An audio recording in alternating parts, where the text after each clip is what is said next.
All right, don't touch anything. You can hear me now, all right, yeah? Yeah. Yeah, I know. The Titanic's already sank, but we can hear you. All right, okay. All right, so anyway, brief intros, like a podcast. We're discussing various issues and topics that are topical and also close to your heart. So, just Ian, you're an author and coffee shop owner as well, and you've written at least one book on 9/11, which I've got a copy of, and we are going to discuss 9/11 because it's the 20th anniversary this year, and obviously it's flown by, and it's something I think we need to highlight over the coming months before we get to September the 11th. And Les, you are a black cab driver, yeah? Yeah, I was. I ain't done nothing since March, but I was then, yeah. Oh, okay, right. Well, you're a lazy sod then, ain't you? Hey? You could have done it. 46 years. 46 years. 1974 got me badge. Oh, right, okay. 46 years, man and boy. I think we all know what the big question is that everybody has for a black cab driver. Yeah, Uber. And that is how the FXXX do you learn the knowledge? I mean, were you born a genius? I can't remember a bloody road name from 1 minute to the next, let alone about a million. Yeah. There's a system, mate. What you have to do, you have to buy a moped first of all, right? Yeah. And then you get your runs from somebody that's already passed out, a colleague or someone that's older than you that you know, or you buy the runs. Then you go out in your moped and you start to do your runs. And they give you what's called a blue book. But it's not a blue book, it's actually pink, but it's always been called a blue book. Right. So you go out and you do your runs. So once you've done your runs, say you've done 4 runs, right? You come home and you start calling them over. You go, leave on the left, green lanes, bear right, Peverton Road, 4, blah, blah, blah, blah, blah, blah, blah. So you keep calling those 4 runs in your head, yeah? Now, the first 5 lists are parrot fashion. Then you start to... When you've been on the knowledge, say 6 months, then you start to break the back of it. Because what happens then, you start to see the 2 parks, Hyde Park and Regent's Park, to see yourself across those 2 parks. You start to get a direction then, right? So you carry on going out on your moped, you start doing more runs, and then in my day, I think you've done so many runs and you was called up to the carriage office to answer. So what that means is the examiner would say, take me, say, from Manor House Station. They basically test you, yeah. They basically test you, don't they? Yeah. Yeah, Liverpool Square or whatever, like. Yeah, Liverpool Street, yeah. But then what you do then, as you progress after the 6 months, you got to finish off in the next 30 seconds, Les. I'm going to have to be quite tight here. All right, just say you join a knowledge school. Yeah. So what you're doing, you're all sitting down together and you're all picking each other's brains and you're all looking at maps, and this is what it's more of a brainwash. It is a brainwash. The older you work at it, the quicker you get out. Yeah, so it's basically practice. Is it the way that I'm always amazed how people can memorise the Quran? Would you say that there's a similar technique, but you've probably never had to memorise the Quran? Well, actually, I think Les is a secret Muslim, aren't you, Les? Don't you know the Quran off by heart? Yeah, I eat all the ham, sausages and everything. I eat all that, yeah.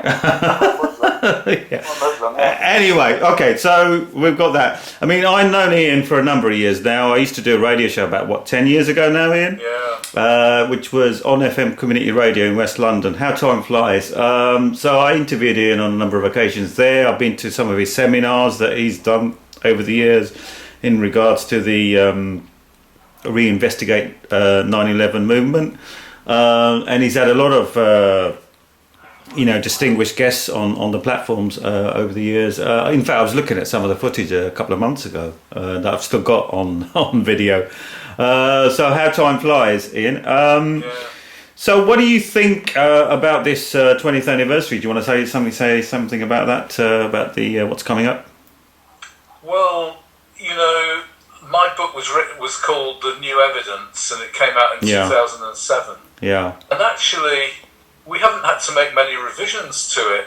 There's a lot of evidence that strengthened what we were saying, or what I was saying, what the movement was saying. But nothing's really come up to give any explanations, any innocent explanations for the sort of things that we discovered, you know, how the CIA were protecting the 9/11 hijackers and how they could easily have been stopped if it hadn't been for bizarre decisions made. That's assuming you accept the official story at all, you know. There's a lot of people around who think it was all completely faked. I don't go down that road because I think people, if you stretch credulity too far, even if it's true, people will just reject it. I've learned, I think we've all learned in the 9/11 truth movement, is that people believe what they want to believe. And if you hit them with something which is correct, they still won't listen. Even the most eminent academics, you know, if they don't want to believe it, they won't. And they don't. No, they don't. No, that's right. And like you said, there are some people that go from one extreme to the other. I'm kind of, obviously you've got the knowledge base, so you know a lot more than me, but I'm one of these people that somewhere in the middle. I think it obviously did happen because, you know, we saw it all visually.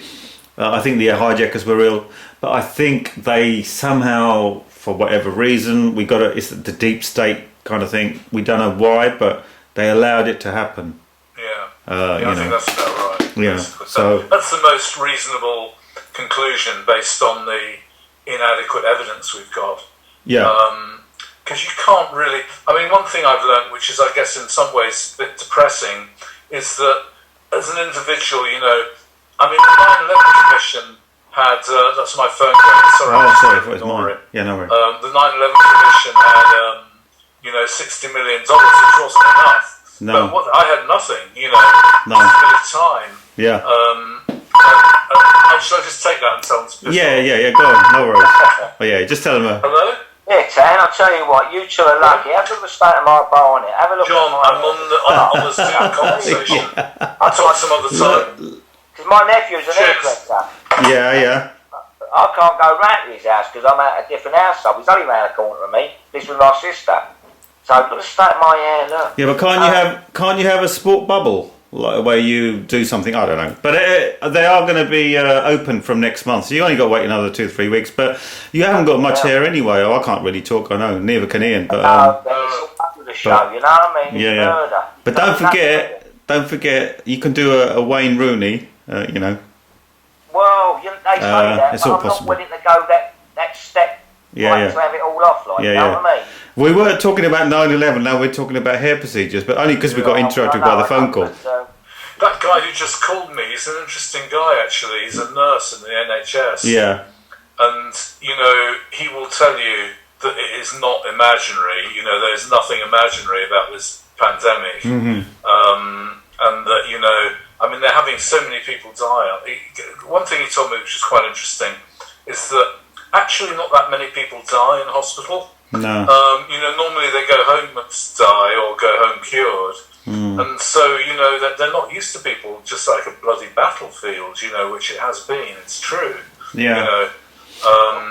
What it is, though, Ian, what it is, though, is with these old people in the homes and that and in the hospital, because obviously the memory's not so clever, right? So obviously they're touching door handles, they're touching this, they're touching that, and they're not even washing their hands because they're not even thinking about washing their hands. And a lot of that is to do with it. I mean, I don't stop washing my hands. My hands are that soft now, and it's like you get out of the bath all the time when your skin goes soft. You know what I mean? They do say keep washing your hands and all that. I don't know. Well, you can do overkill as well. I mean, it's just basic common sense, really. You can get a bit paranoid about these things as well sometimes, I think. You can get paranoid, but, you know, like Ian was saying, there are... Where we are now with the lockdown, obviously I know Italy apparently is having a third wave, but I think Boris has learnt from his mistakes last year, so he's trying to delay the kind of phased lifting of lockdown. That's why he's doing it over several months. But then they keep warning us also of the third wave coming in the autumn. Have you heard about that? Yeah. I'll tell you, yeah. So there's a lot of saying that for the UK. They are. Well, that's what I thought as well. But I mean, I've been taking a pretty hard line, radical view initially. You know, it's all exaggerated. I was actually on national TV. Oh, okay. Purely because of the coincidence that our neighbour was the super spreader at the very beginning. Okay. And it was Was he literally our the guy that went abroad and? Yeah, that's right. Yeah, he's Yeah. our next door neighbour. Oh, so you're to blame indirectly. I'm to blame. I was there on BBC News saying this is all exaggerated, it's only very minor, all based on what he told me. I mean, they never got it badly. And at that time, we didn't understand, how it all works, how the disease works, and that most people were getting it mildly. The problem is the 1%. The basic problem is, the skeptics are right. It is only a small percentage of people at risk or who are going to die of it, very small percentage. The problem is that we've got 60 million people here in this country. So even 1% of 60 million, and you've got 600,000 bodies to bury, and maybe that is the most logical thing to do. But, I think the people who are advocating that, they should be prepared to help volunteer to bury the bodies, because somebody's going to have to do it. Well, the other thing that I can't quite understand is that why has China, and it's an open secret that obviously it started there, but I was looking at the map that the Johns Hopkins University in America have been doing and all the stats that they follow, and they're supposed to be very accurate. And it says that they've only had like 100,000 cases and 3,000 deaths, something silly like that, even as recent as 2 weeks ago. And why, let's assume that that's correct, right? We all know it isn't, but let's assume it's correct.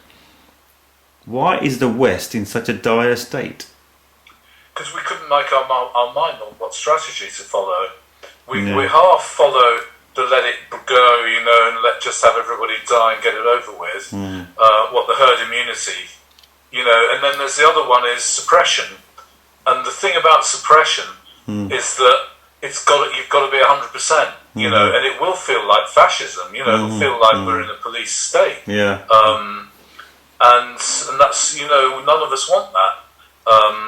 So I think we're all to blame to some extent. I've changed my opinion half a dozen times. The thing is, though, everybody thinks they know better. I mean, the fellow that makes me laugh is that the Labour fellow. What's his name? I can't remember. Keir Starmer. Yeah, Keir Starmer, or Sir Keir to you. I just call him Keir. It don't matter what Boris Johnson does. He doubts it every time. He don't come up with his own ideas, though. He just puts Boris Johnson down. The thing is with Johnson, no matter what he does, he's on a loser anyway. He can't win. Yeah. I don't think he's done that bad. To be fair, maybe the lockdown business was a little bit too quick coming out of the first lockdown and that. And another thing they should have never ever have done, even if they did know that, they should have never put it out that it don't affect the youngsters. What are you going to do? Let's get out and have a drink. You know what I mean? Yeah. That's a fair point. If they knew it, they should have just kept it so everybody's in the same boat. Everybody's got to self-isolate, and you can't get going out. You see them out there now. They're on the corners, got no mask on. Les, I've got to interrupt you there. You're talking of boats. You just mentioned the word boat, and of course, how many people from the boats have you brought over lately? In the dinghies. On the boats. Yeah, on the boats. I picked that out when they started to make it 7 in the dinghy. Yeah. I can't bring no more. Ian, Les has been helping them, bringing them over from the Kent coast. He just picks them up and he just lets them go in the centre of London somewhere. They just, obviously we are joking here, but. I've had to stint at it, Tan, but once they turned it in and said no more than you've got to put 7 in the dinghy. I can't have 7 in there. That is the most bizarre thing. Australia, with a 40,000 mile coastline, can patrol theirs, but this country, despite what happened during the war, they can't patrol a couple of 100 miles. It's just really, and the French are loving it because they're down here in Brighton, and we look out. When you look out the window, on a calm day, you're thinking, well, it's a great day for the people smugglers. There'll be loads coming over today. Because it does get amazingly flat, that sea. Yeah, it can blow up in no time into a nasty storm. They're all dead. But what's his name? That one he speaks his mind, the politician. I'm nervous for names now. Oh, what's his name? Well, there's not many of them about. Dennis Skinner. Nigel Farage. Dennis Skinner. Nigel Farage. He was on there the other day on the phone, right? And he said that England had give so much money to the French borders or whatever to pay them to turn the people back. Yeah, it's about But 100. they're all coming through still. The reason they're coming through is because we overthrew President Gaddafi, who for all his faults kept a fairly relatively peaceful, civilised country, relatively. He was, And he said, if you get to overthrow me, you're going to have a mass of everybody in Africa is going to come to Libya and cross the Mediterranean. Yeah. Sure enough, he was right. But they don't really care because they've got this oil now. Well, the thing is, I mean, we're paying the price of the bloody oil. And that was Obama and Cameron who did that in 2011, 2012. That nice Mrs. Clinton. Yeah, and Mrs. Clinton. But the same thing happened obviously a few years earlier with Saddam Hussein because, he's got weapons of mass distraction, not destruction. He's doing this, he's doing that, he's going to wipe out. We're 45 minutes away from attack. Remember the dodgy dossier that his name escapes me, the Secretary of State put in the United Nations. They got the dodgy dossier from some university student online. They just copied and pasted it. It was so pathetic, their arguments for the war, and of course that led to 1 million deaths and the chaos that we see now in the Middle East. And they've never apologised. No. The Observer newspaper, which was the most bizarre, because they're supposed to be left-wing. Normally you think that left-wing people should be against wars, but the Observer was one of the big cheerleaders for the invasion of Iraq. They've never apologised, and they're busy beating the drums for an invasion of China now. What? Every Sunday in the Observer, it's like they've got a ration they've got to do of like at least one anti-China story. You mark my words. Well, I mean, China is a different beast, as we all know, and I'm glad you mentioned China in a way because we've allowed China to become this big monster, this big beast through globalization, and that's why indirectly China happened. Well, I'm not so sure. See, the way I look at it is that all we have is the media to inform us, and maybe also the internet, although that's getting rapidly censored. That's nothing. Why do we all think that China locks up and tortures to death millions of Muslims, whatever the allegation is? Because the media's told us. But once somebody's on the enemies list, they'll tell you any lies about them, as we know about Saddam Hussein and Gaddafi. They'll lie through their teeth. And for me, I just want to find out what is going on in China. If I'll condemn them if they really are, but I don't think for a moment the West is telling us the truth about it. Thing is though, that's one country you don't mess with because they are lunatics. That's one country you don't mess with. They've got so much power and so much nuclear.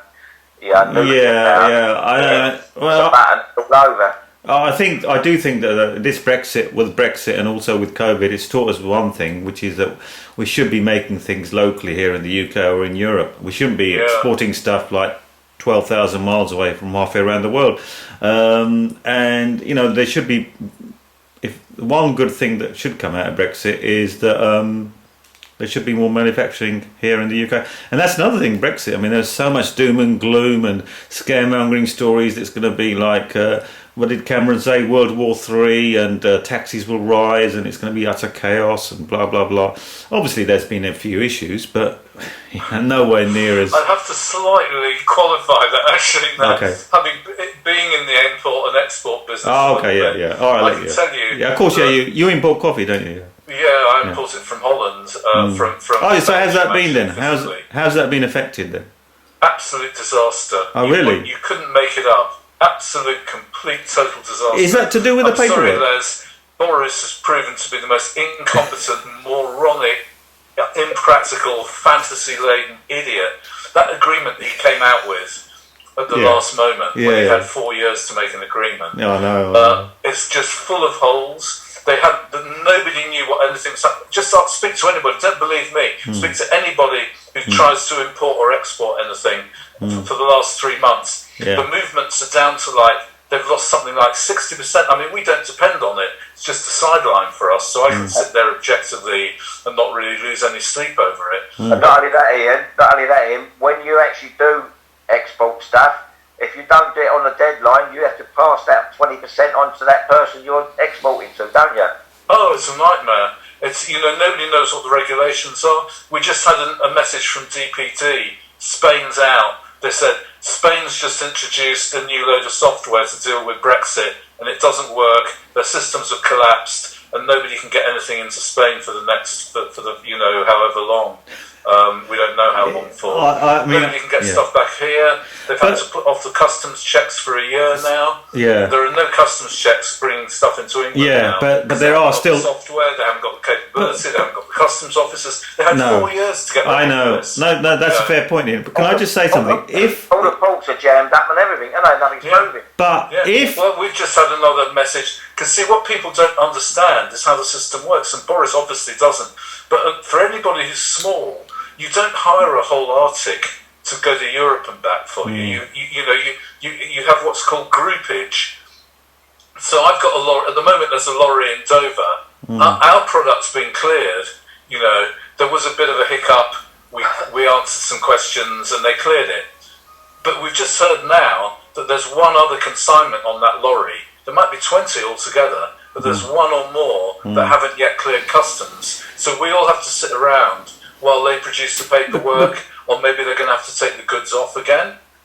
But paperwork, in terms of what I can't understand is if they've said there's going to be no custom checks for 6 months or a year here, and I know that they're reciprocally they haven't honoured it in the EU, have they? So if you're exporting stuff to the EU, they've been banning I don't know, ham sandwiches was one thing that stuff like that. So well, nobody knew. Yeah. See, the problem was that they're a bit like students, with an essay, and they left it to the absolute very last minute to do the deal, which didn't give them any time to get any systems in place. Nobody knew what the deal was going to be until about a day before. That is fair point. A competent manager, which Boris Johnson definitely is not.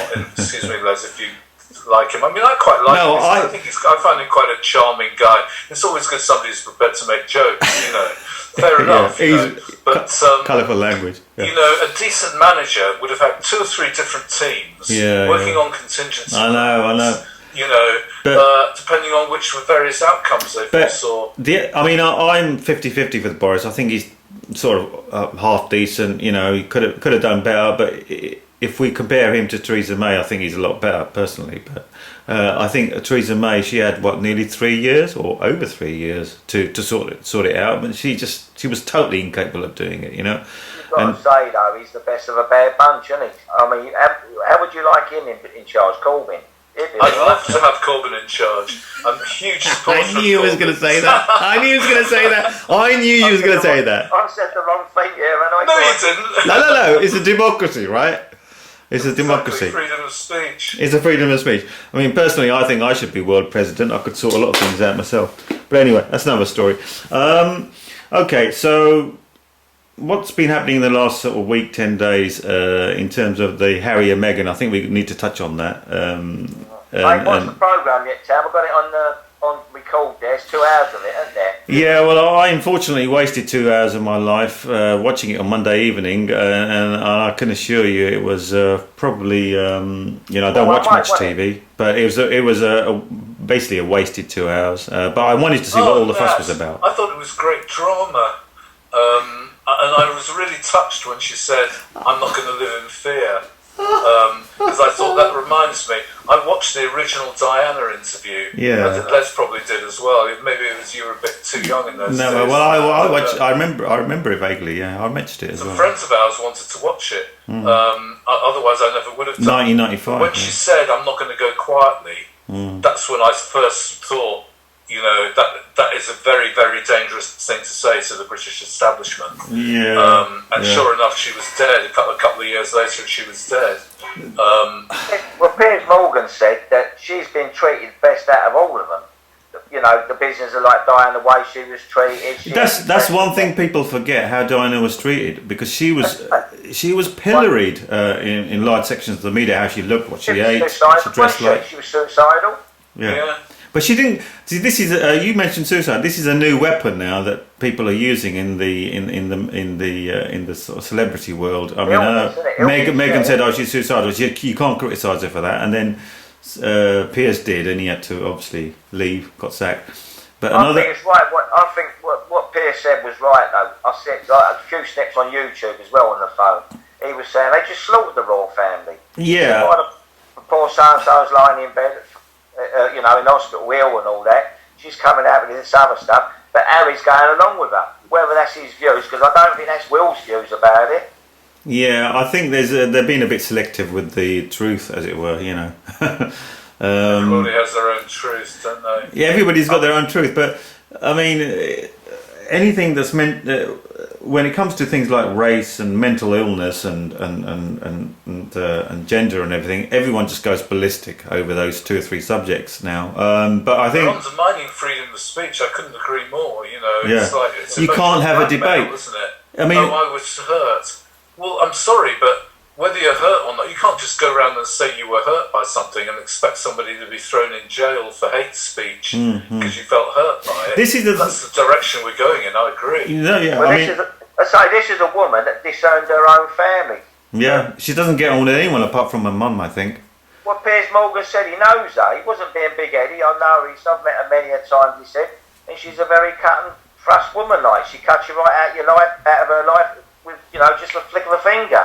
And that's the person she is, Yeah, it's very strange. I mean, she's just signed a $100 million deal with Netflix, and she would never have got anything like that if she wasn't married to, a royal. So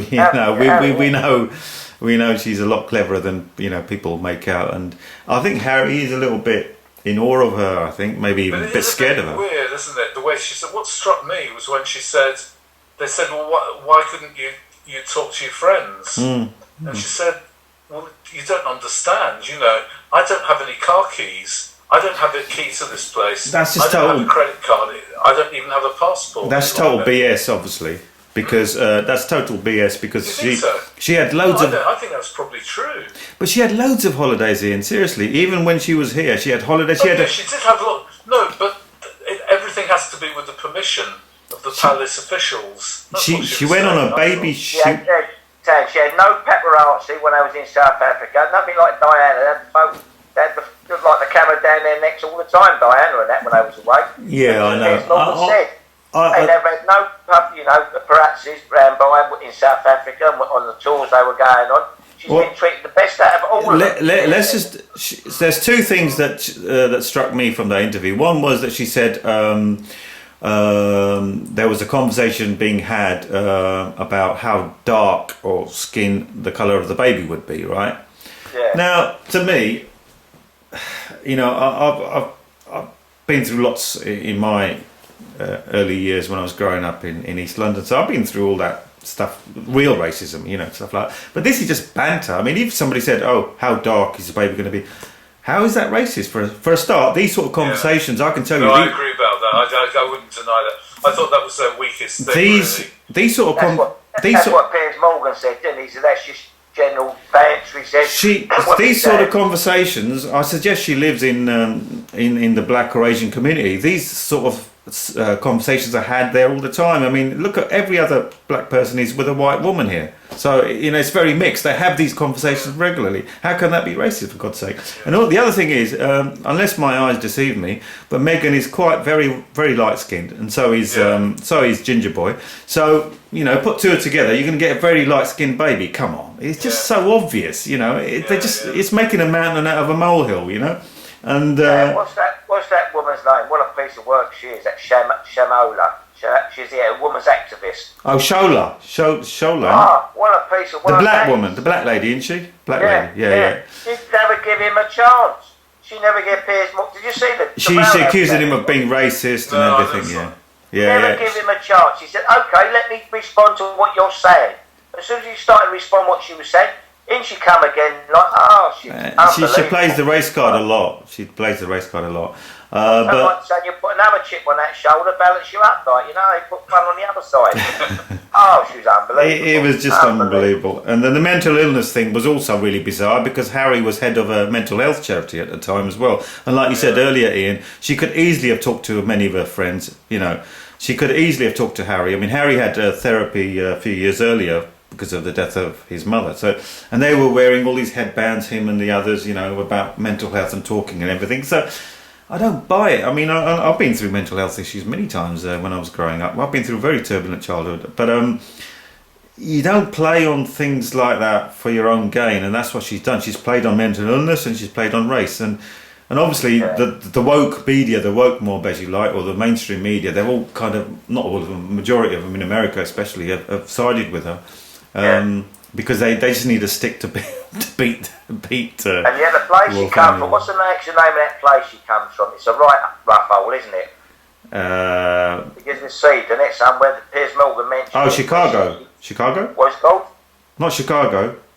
No. Right in the like, you know, not like the Bronx, that sort of type thing, but it's a right down and out place. That's where she lived, like, and it was like, you know, you'd get more than, I don't know, you'd be scared to walk down the street and things like that. There's the actual, you know, environment she come from, Mm-hmm. and what she's come into now, you'd think she'd be happy, wouldn't you? Yeah. But I can't stand Harry, why he's gone the other way with her. I've seen photos of when she's been very young visiting Buckingham Palace. She in fact, if you look at some of the photos, she's modelled herself on Diana. She's been wearing the same clothes as Diana and stuff like that. She knew a lot about the royal family before she, you know, got her claws into Ginger Boy Harry, and so there's a lot. You know, there's a lot underneath that people are not really reading into. She's very clever.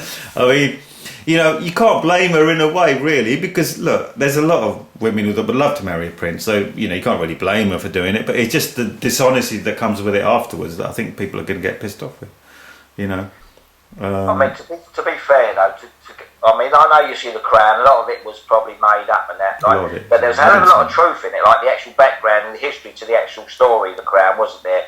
They could make everything like Lord Hindley and what have you, Snowden and all that, all them sort of things was true. And the way Margaret was, you know, I mean, Margaret, she was a right sort of, what would you word the word? She liked a good time, didn't she, Margaret? Yeah, she was a good time girl.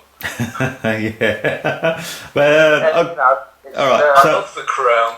The trouble is with watching something like The Crown is that next time you think of the royal family, you don't actually think of the Queen, you think of the Queen's actress in The Crown, don't you? She's become more real than the actual Queen. Yeah, anyway. Yeah. So, okay, just going to the other big story of the week was the murder of Sarah Everard and all the furore of what happened on Saturday and everything, and all the kind of war on men that's just started, everything, you know, curfews after 6 o'clock and all that. Have you heard about that, Les? Well, we're talking about the policeman. No, I'm talking about, you know, the death and the demonstrations and everything on Saturday. No, I thought you were talking about that girl they found when she come from Clapham, didn't she? Yeah, the one's killed by the cop, yeah. That's what we're talking about. That's what I'm saying. I haven't read all the story. I've still got a newspaper here. But obviously he's trying to top himself in his cell, didn't he? Because he had head injuries, didn't he? Yeah. Unless the police have beat him up, I don't know. Well, I mean, I could imagine he's... I don't know, it's just crazy what he did, obviously, but maybe he did because he thing just... that struck me, which I think, you know, I'm going to go really radical here, you know, yeah. Whatever we think about the pandemic, is that the fines they're giving people for organising protests. Yeah. It's unbelievable, like £10,000. I know, I've heard on a ticket. I don't know if there's any right to appeal. I mean, sure, I think there is a right to appeal. Are in a bloody police state. But it's written into law, you see. So the police have been told. To be fair to the police, and I know it was the cop that did it, and that should be borne in mind. But obviously, not all cops are like that. You know, vast majority are not. But the cops, the police, have been told to follow the law, and it's been put into law that you can be fined up to £10,000. Obviously, it is a bit extreme, and you know, they're very selective sometimes with what demonstrations and what, you know, kind of, you know, they allowed all the BLM and Antifa demonstrations last year, and that was in the middle of the lockdown, and then people that were demonstrating against the lockdown in the last few months, they've been arrested or, you know, pilloried left, right and centre. So they are very selective in many ways. Ted, do we know the reason why he done this copper?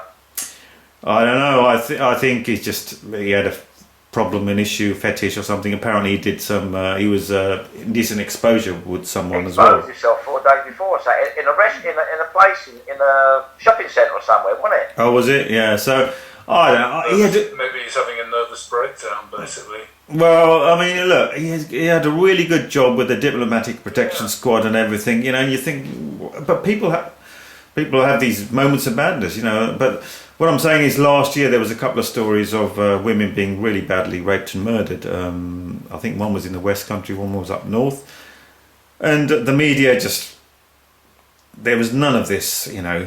And now, because it's a London-based story, and the copper was.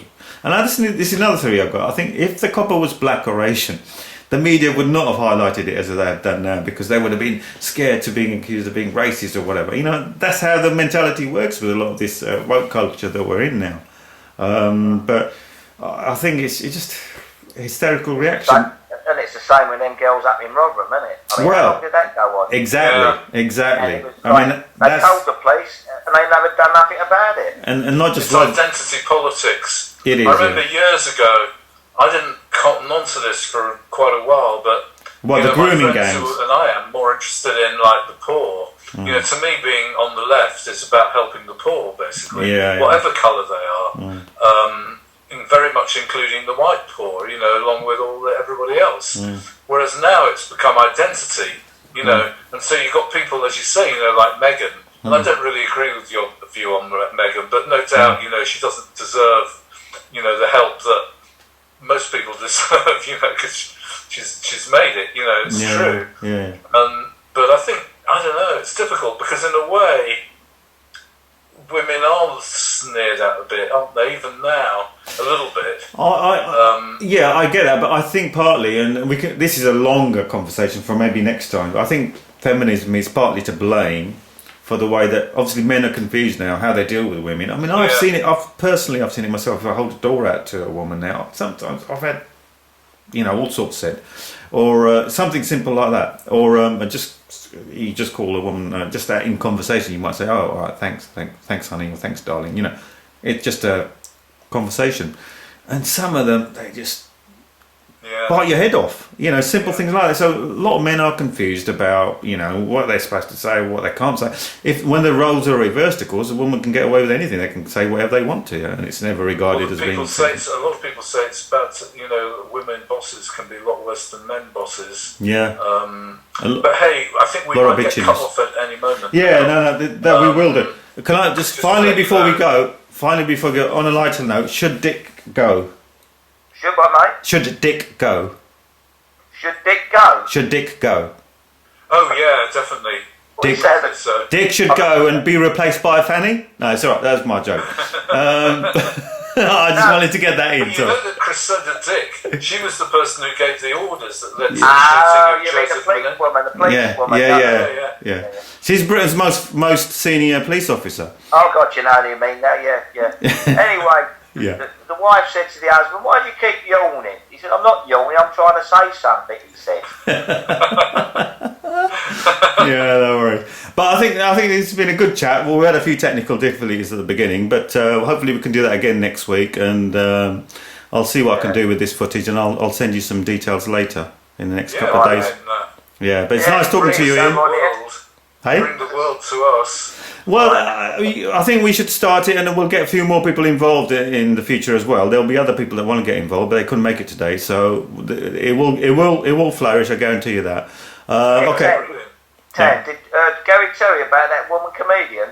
No. Oh yeah, he did. Yeah. Yesterday, he told you. Yeah, no, he did. Actually, I had a conversation with him. The first woman to appear in Bernard Manning's place that he had. Yeah. The only woman comedian.